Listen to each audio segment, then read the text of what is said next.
Courtney, you know this building so well. You've covered it for decades now.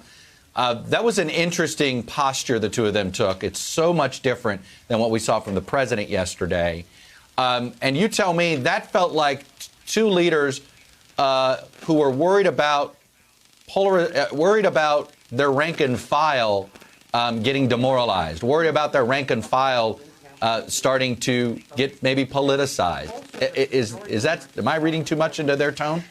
No, I absolutely agree, Chuck. I was struck by the fact that both of them, in their opening comments and then in the question and answer period, both of them talked about how these have been very difficult and emotional days. Of course, both men served in Afghanistan, and then Secretary Austin, as General Austin, was the head of U.S. Central Command, the overall commander of that entire region. So they have a personal tie or personal ties to the war in Afghanistan. But there's a very real concern right now about the men and women who've served in Afghanistan because of the tumultuous last couple of weeks.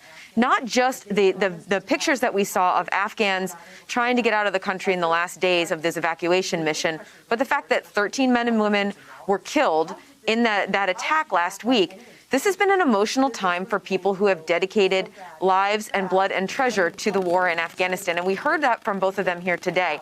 But also, I was struck by the talk about the potential for the U.S. to work with the Taliban, specifically by something that General Milley said. He said that in war, you do what you must, not necessarily what you want to do. That is very telling here, and it's consistent with what I've been hearing from defense officials.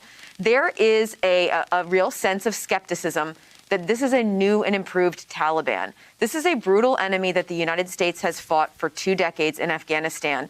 Despite the fact there was a very narrow window here where they worked with the U.S., they helped the U.S. on the ground there, I don't see a lot of people here who think that there's going to be some enduring relationship with the Taliban, even though they have this common enemy in ISIS-K in Afghanistan. Right.